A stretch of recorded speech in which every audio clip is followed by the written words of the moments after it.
Who is Magnus the Red? Magnus the Red is the Primarch of the Thousand Suns Chaos Space Marine Legion, a giant in both physical and mental terms. Whilst a mortal inhabitant of the Materium, Magnus long tried to understand and control the warp, becoming a sorcerer of formidable power. Magnus would eventually fall from favor with his father, the Emperor, and with the majority of his brother Primarchs due to his zealous advocacy and use of such power. Indeed, it would prove to be his mortal undoing, as, forewarned of Horus's fall to chaos, his attempt to use his own warp-touched abilities to alert the Emperor to the situation brought about his own damnation and servitude to the chaos god Tzeentch. Magnus led his own troops to the banner of Horus and fought on his side during the Great Betrayal, surviving the events and becoming elevated to the position of Demon Prince. He has spent the majority of the millennia since ensconced atop his tower upon the planet of the sorcerers, planning the destruction of the Imperium. Magnus, as an infant, was dropped onto the remote colony world of Prospero. Magnus was unique among his brothers as he was entirely aware of his own birth and development and remembers his infancy completely. He also regularly communed with the Emperor via telepathy before their official reunion. Magnus was incredibly fortunate to land on Prospero, as anywhere else his psychic nature would have made him an outcast, shunned and hunted. Prospero was a world of outcast human psychers, making him nothing special in the eyes of the colonists. They had chosen Prospero for its remoteness from Terra. When Magnus fell from the skies, it was like a portentous comet. His pod landed in the central plaza of the places on the planet.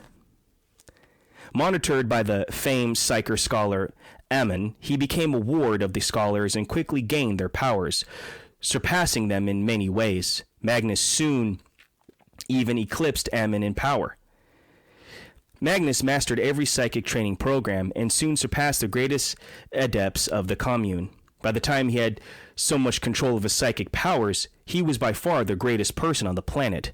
One day, Magnus performed something to change the world forever. Instead of channeling warp energy from the warp to the Materium universe, he looked into the warp, going from the student to absolute master instantly. Magnus became the hero of Prospero when he led a campaign to purge the Psychunian from the Prospero, who for centuries had wreaked havoc on the planet's population. With the great threat removed, Magnus rebuilt many of Prospero's cities, most notably Titska, which became renowned for its beauty and splendor. The chief scholars of Prospero that survived the war with this Psychunian became the founders of the cults of the Thousand Suns. The warp, it was not long until the Emperor noticed him. When his fleet arrived and the Emperor stepped foot upon the planet, he and Magnus immediately embraced and conversed as if the two had been known each other for years. As indeed they may have done in the mind of, if not in flesh. Magnus puts his discovery by the Emperor in 840 M30. This may be in conflict with other sources which state the Thousand Suns were not fighting the Crusade until at least 900.M30. Since even for a monumental task like fixing the flesh change, 60 years in a long time for a Primarch to spend on one project. Magnus may be dating his discovery as his first psychic contact with the Emperor, which would reduce the discrepancy. The Thousand Suns Magnus inherited were rife with psychic mutations, being based on Magnus's genes. He took them in his own and began training them in the ways of the psyker. Individuals from within the Imperium who were fearful of these rampant mutations began to voice their opinions openly, but Magnus silenced them. Magnus the Emperor formed a seemingly close bond, reaching into the warp together. However, despite the warnings of his father to beware of the horrors of the Empyrean, Magnus lost his right eye in a failed bargain, which would later discover to be Tzeentch to save his legion's sons from mutation. The bargain cost Magnus his eye, but for a time the mutations did go into remission. Magnus fought bravely and successfully during the Great Crusade and became close to Horus, Lorgar, and Jagatai Khan. but he was always a wild and impetuous commander due to his early brush with chaos during his abduction.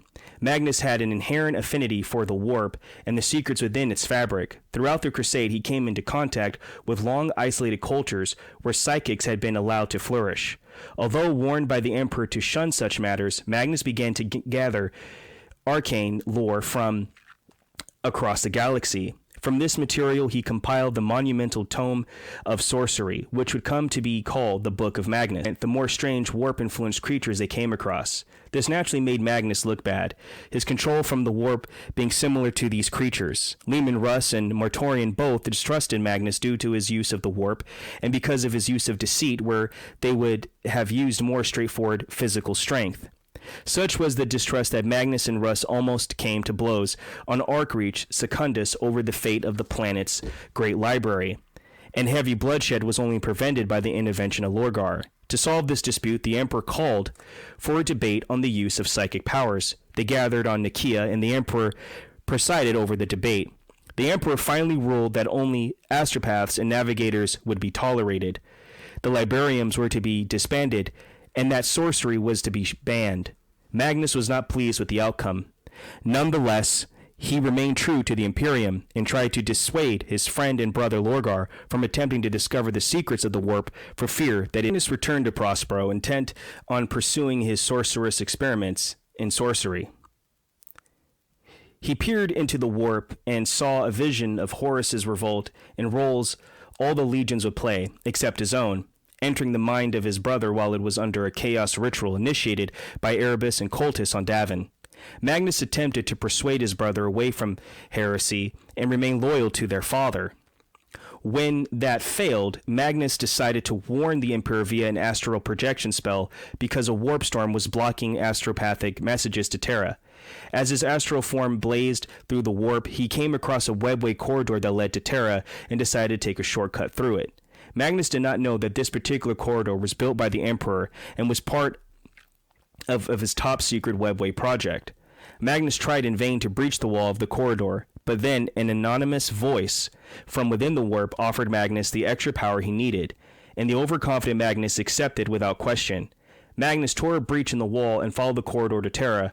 Bursting through the portal, the breach allowed demons to invade the webway and ruin the Emperor's webway project. Enraged, the Emperor did not listen to Magnus's warning and banished him from his presence. The breach inside the webway went on to become known as Magnus's Folly. The Emperor dispatched Leman Russ and his Space Wolves to arrest Magnus and bring him to Terra. Leman Russ was subsequently contacted by Horus, who convinced him of the need to exterminate the Thousand Sons as opposed to simply returning Magnus to Terra. In the ensuing burning of Prospero, Magnus watched in horror as the great libraries and arcane archives he had worked so hard to create were burned to the ground. Engaging Leman Russ in combat, just as the Space Wolf's Primarch was about to strike the final blow, Magnus and his forces disappeared into the warp thanks to a ritual he had helped prepare with Ahriman. There, Magnus found that he had wanted unrestricted psychic powers and an opportunity for vengeance. Eventually, giving himself to the forces of chaos, Magnus took all that he had had from Prospero, from the Imperium, into the warp forever. Magnus's physical form had been destroyed in battle against Russ and now existed as a being of corporeal warp energy in the Eye of Terror alongside his legion. However, in truth, he had been shattered into many shards, which acted in Magnus later appeared as an ethereal projection in the ruins of Prospero to Jagatai Khan and told his brother it was time to finally choose a side in the conflict. A shard of Magnus again appeared on the board the Salamander's battle barge Charlibdis, this time as a mental projection. There Magnus conversed with Captain Artillus Numian, asking him what he would sacrifice to see Vulcan restored and seemingly helping the ship through the ruined storm. Magnus's words to Numian eventually were the catalyst of the Salamander's captain to sacrifice himself to resurrect Vulcan. The main form of Magnus resided on the planet of sorcerers, but he was deteriorating.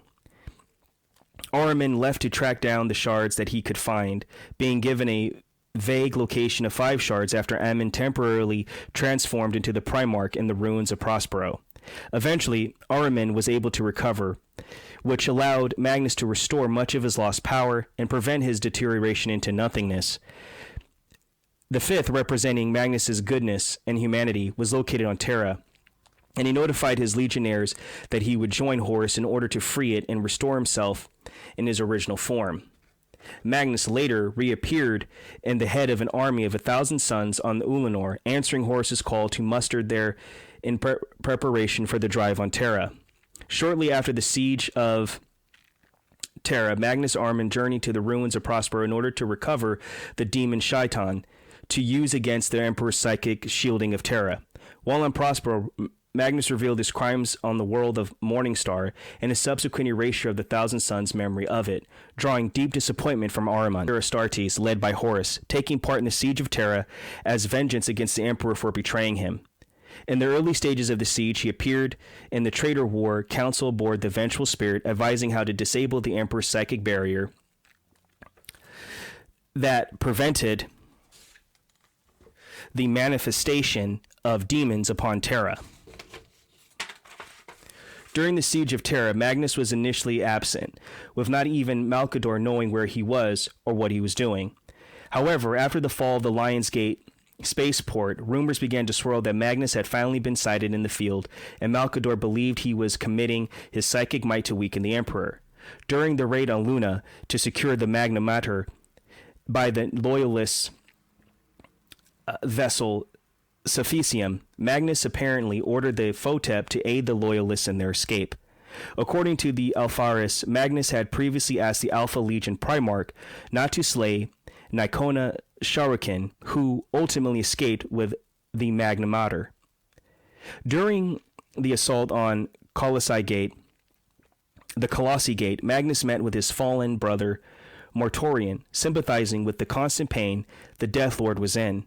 Magnus taught Mortorian to better control his warp powers, helping the Death Guard Primarch regain a measure of his old composure. In truth, Magnus simply did this in order to manipulate Mortorian into launching an attack to cover his infiltration of the Imperial dungeon. Later, when the Thousand Sons and Death Guard attack on the Colossi Gate failed, Magnus says the operation wasn't a total failure, as he had feet of the traitors of the Saturnine Wall. Magnus made his move, assembling all 9,000 sons on Terra for his attack on the western hemispheric region of the palace. During the battle, Magnus's forces achieved a great breach after Magnus himself entered the fray and hurled the dying capital imperialists into the palace walls, but were apparently repelled by the Bodvar and his wolves alongside Attic Abademi, Barak Zydos, and Ingen Gargo. However, this was just a ruse by Magnus, who used the chaos in order to infiltrate into the Sanctum Imperialis alongside Ahriman, Menkura, Ammon, and Atraphasis. Psychically cloaking themselves as blood angels, Magnus and his entourage moved through the Great Observatory, where the Crimson King unexpectedly saved a group of refugees from Phosphix bombs. After infiltrating deep beneath the palace via the Hell of Lang, Magnus and his sons came before Malcador and Alevia Surike at the shore of the great underground lake. Malcador bid Magnus to play a game of regicide with Surike, and soon became apparent he was attempting to turn the Crimson King to his cause.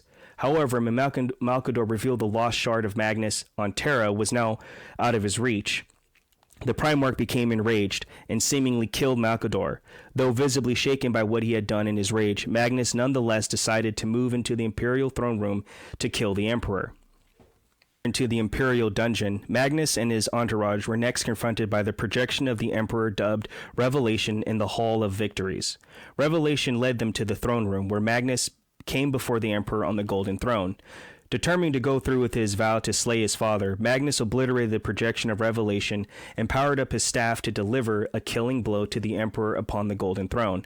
However, before he can carry through the act, he was blocked by Vulcan as his 1,000 sons engaged in battle with Vulcan's Drake Ward and Darky's pack. The Emperor's eyes suddenly opened, and Magnus found himself floating through the ether with his father and witnessing the rise and fall of the galaxy's many empires. The Emperor showed Magnus a future where the Primarchs never turned against the Imperium, and the last world in the galaxy was conquered in the name of mankind.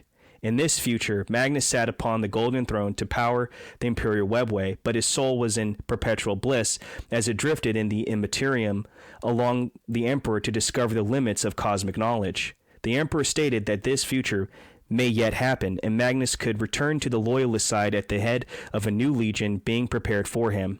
Together, the Emperor and Magnus would expel the traitors from Terra and undertake the Great Scouring. However, the price was steep, for the Emperor declaring the Thousand Sons damned due to rampant flesh change. They could not follow Magnus back into the Emperor's embrace, and would need to be purged. This price was too much for Magnus to bear, and he again struck the Emperor, but found himself in battle with Vulcan. During the battle, Magnus clearly defeated the Salamander's Primarch, but the sacrifice of Zydos allowed Vulcan to seemingly pummel the Crimson King into submission. Before Vulcan could deliver the final blow, Magnus finally gave himself wholly to the powers of chaos, ascending to a new etheric form and being expelled by the anti-demonic wards of the Imperial Dungeon alongside his sons. Magnus was now fully committed to the traitor cause. When Magnus next appeared, he was a winged and cloven-hooved avatar of Tzeentch. He journeyed into the Imperial Webway, enacting as a psychic ritual to sap the Emperor's remaining strength so that the demons can manifest even inside the Sanctum Imperialis itself. Vulcan was dispatched by Malcador to put an end to his brother as the Eternity Gate itself was besieged, ignoring Magnus's lies and goadings along the way. After journeying to the impossible city to the Webway, Vulcan finally came before Magnus, again ignoring his brother's manipulations, including a vision of the burning of Prospero. The two came to blows. Initially in their battle, Vulcan seemed to hit nothing but smoke, and it came apparent that he was swinging his hammer at smoke. The real Magnus was behind a psychic barrier steeped with his own ritual to weaken the Emperor. Vulcan took advantage of this by smashing through the already stressed Magnus's barrier, forcing the Crimson King to try and kill Vulcan directly so that he may be allowed to complete his work.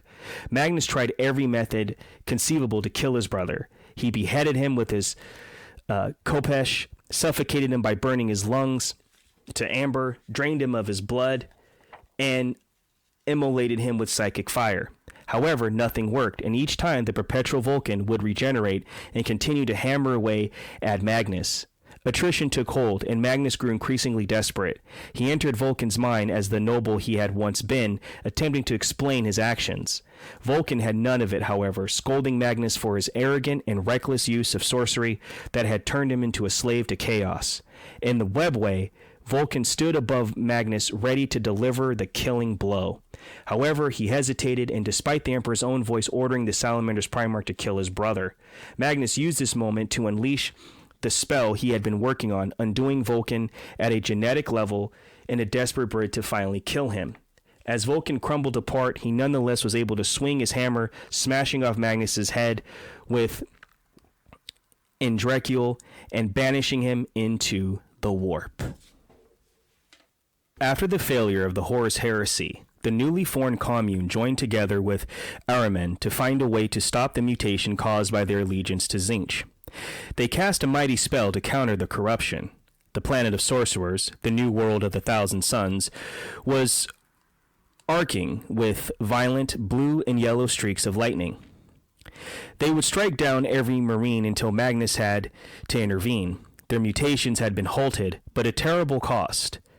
Their bodies turned to dust and their armor sealed tightly shut. Magnus summoned Ahriman and his council and railed at them for what they had done. When Ahriman protested, Magnus fought and gained the upper hand. Ahriman, no match for his Primarch, was struck down. But just as Magnus raised his fist to kill him, Tzeentch itself spoke. "Magnus, you would destroy my pawns so readily?" Then Magnus knew that his master had planned for all of this. So he spared Ahriman and banished him and his council on an eternal quest to understand Tzeentch. They still wandered the galaxy, looking for the relics of a former time of psychic prowess and control. It is said that Ahriman even attempted to access the Eldar webways, although this is unconfirmed. Despite knowing Tzeentch's plans had led to his fate, Magnus was beyond enraged to see that the legion he had sacrificed so much for, his legion of scholars, had been reduced to automatons who could no longer even think. With his homeworld lost and his legion in ruin, Magnus ascended to the top of his tower and vowed, as Horus had, that he would see the galaxy burn.